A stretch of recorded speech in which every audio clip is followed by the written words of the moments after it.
మంత్రి కొండా సురేఖ మీద ఎవరు మాట్లాడారు, ఆమెంతటా ఆమెనే మా మీద కామెంట్స్ చేసిందని చెప్పేసి మాజీ మంత్రి కేటీఆర్ మాట్లాడుతున్నారు. వాళ్ళ పార్టీ కానప్పుడు వాళ్ళ పేర్లు చెప్పాలి కదా. ఇప్పుడు ఆయన అయితే ఐటీ మంత్రిగానే ఉన్నాడు కదా. ట్విట్టర్ అకౌంట్స్ అన్నీ కూడా ఎవరియో తీయాలి కదా. తీసి వీడు ఈ మనిషి ఈ ట్విట్టర్ అకౌంట్ మెయింటైన్ చేస్తూ ఉన్నాడు, ఈ మనిషికి మాకు సంబంధం లేదు, ఏ అకౌంట్లలో నుంచి నా మీద కామెంట్స్ వచ్చినాయి, ఏ అకౌంట్లలో నా మీద పోస్టులు చేసిండ్రో ఆ ట్విట్టర్ అకౌంట్కి సంబంధించినటువంటి అకౌంట్ మెయింటైన్ చేసే అతన్ని ఫోటోలు బయట పెట్టామనండి. అప్పుడు వాళ్ళ మనుషులా కాదా మాకు తెలుస్తుంది కదా. ఏదో ఒక మాట అనేసి నాకు వీటికి సంబంధం లేదు అని మరి అదే ట్విట్టర్ వేదికలో ఏదైనా ఒక మంచి కార్యక్రమం చేస్తే ఇది మాదే అని చెప్పి సంతోషంగా చంకలు గుద్దుకొని ఏదైనా చెడు వస్తే అది నాది కాదు అని చెప్పేసి చేతులు దులుపుకోవడం సరైంది కాదు. నిజంగా నువ్వు నిజాయితీ పరుడు అయితే ఆ ట్విట్టర్కు నీకు ఎటువంటి సంబంధం లేకపోతే ఏ ట్విట్టర్లలో నా ఫోటోలు పెట్టి షేర్ చేశారో పోస్టులు చేశారో వాళ్ళని అందరు ట్విట్టర్ అకౌంట్లో వాళ్ళ ఫోటోలు కూడా సైబర్ క్రైమ్కి ఇచ్చి ఈ ఫోటోలకు సంబంధించిన వ్యక్తులు మా వాళ్ళు కాదు, వీళ్ళ మీద చర్యలు తీసుకోండి అని చెప్పి నువ్వు ఒక రిప్రజెంటేషన్ ఇవ్వాల్సిందిగా నేను డిమాండ్ చేస్తూ ఉన్నాను.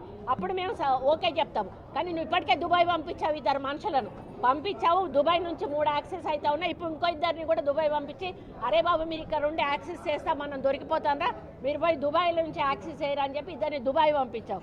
ఈరోజు వాళ్ళని అట్లా పెట్టి పెయిడ్ ఆర్టిస్టులకు పెట్టుకొని నువ్వు చేసుకుంటూ మళ్ళీ చేతులు దొరుకునే కార్యక్రమం చేయడం సరైంది కాదు. దీన్ని తప్పకుండా నువ్వు వెనక్కి తీసుకోవాల్సిన అవసరం ఉంది. నా దొంగ ఏడుపు అన్న మాటను వెనక్కి తీసుకోవాల్సిన అవసరం ఉంది. ఈరోజు మా వాళ్ళు కాదు అని చెప్పిన మాటను కూడా నువ్వు నిరూపించాల్సిన అవసరం ఉంది. వాళ్ళని బయటికి తీసుకొచ్చి వాళ్ళ మనుషులను చూపించి మా వాళ్ళు కాదు అని నిరూపించాల్సిన బాధ్యత నీ మీద ఉంది. లేకపోతే ఖచ్చితంగా అది మీ ద్వారానే జరిగిందని మేము నమ్మాల్సి వస్తుంది. దొంగ ఏడుపులో పిడబొబ్బులు కాదు. గతంలో రేవంత్ రెడ్డి కేసీఆర్ మీద మాట్లాడినప్పుడు ఏం చేసింది, వినాయల్తో రేవంత్ రెడ్డి అసలు బూతులు నేర్పిందే కేసీఆర్, బూతులు మాట్లాడిందే కేసీఆర్. అంతకుముందు బూతుల సంస్కృతి అనేది రాజకీయాలలో లేనే లేదు. నేను 35 సంవత్సరాల నుంచి రాజకీయాల్లో ఉంటున్నా. లోపల అసెంబ్లీలో మాట్లాడుకున్నా కూడా విమర్శలు చేసుకునే వాళ్ళు కానీ బూతులు ఇక్కడ కూడా మాట్లాడుకునే వాళ్ళు కాదు.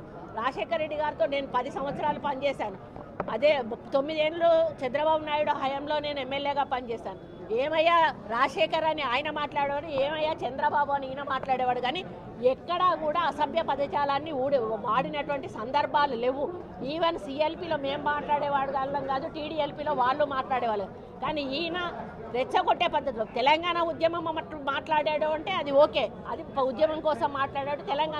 తెలంగాణ వచ్చిన తర్వాత కాంగ్రెస్ వాళ్ళని టార్గెట్ చేస్తూ ఆయన ఎన్ని బూతులు మాట్లాడాడో రికార్డులలో ఉన్నాయి, మీ అందరికీ కూడా తెలుసు. ఆ సంస్కృతిని వాళ్ళు ప్రవేశపెట్టి దాన్ని ఖండం చేయాల్సిన అవసరం వస్తుంది. ఎదుటోడు బూతు మాట్లాడినప్పుడు మేము బూతుతోటే ఖండం చేయాలి.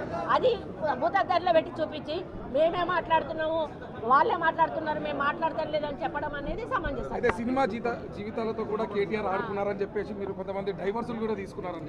డైవర్సులు ఒకరిది అయిందండి. నాగ చైతన్య డైవర్స్ 100% కేటీఆర్ చేయబట్టే అయింది. ఎందుకంటే ఎన్కన్వెన్షన్ హాల్ని కూలగొట్టొద్దు అని అంటే సమంతను నా దగ్గరికి పంపాలి అని చెప్పి ఆయన డిమాండ్ చేశాడు. సమంత గారిని వెళ్ళమని చెప్పి నాగార్జున వాళ్ళు ఫోర్స్ చేశారు. సమంత నేను వెళ్ళను అనింది. వెళ్ళను అంటే వాళ్ళు చెప్తే వింటే విను, లేకపోతే వెళ్ళిపోండి డైవర్స్ ఇచ్చారు.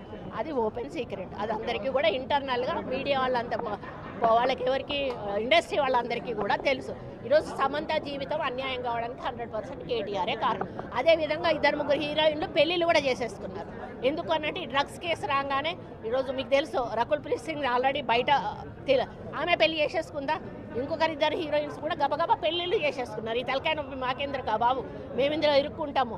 ఆ రోజు ఆయన అధికారం ఉండి ఈ విధంగా వాళ్ళ ఫోన్లు ట్యాప్ చేసి వాళ్ళు ఎవరితోటన్నా సీక్రెట్గా మాట్లాడుకున్న వాటిని రికార్డ్స్ని తీసుకొని ఆ రికార్డ్స్ను వాళ్ళకి వినిపించి బెదిరించి ఇగో ఈ రికార్డు మీద ఉంది నా దగ్గర, మీరు కానీ రాకపోతే ఈ రికార్డు నేను బయట పెడతా అనే పద్ధతిలో చాలామంది హీరోయిన్లను లొంగపరుచుకున్నాడు. వాళ్ళందరినీ డ్రగ్స్కి అలవాటు చేశాడు. ఈయన కూడా డ్రగ్స్ వాడాడు. దానితోటే ఆ రోజు డ్రగ్స్ కేసు కానీ ఈరోజు ఫోన్ ట్యాపింగ్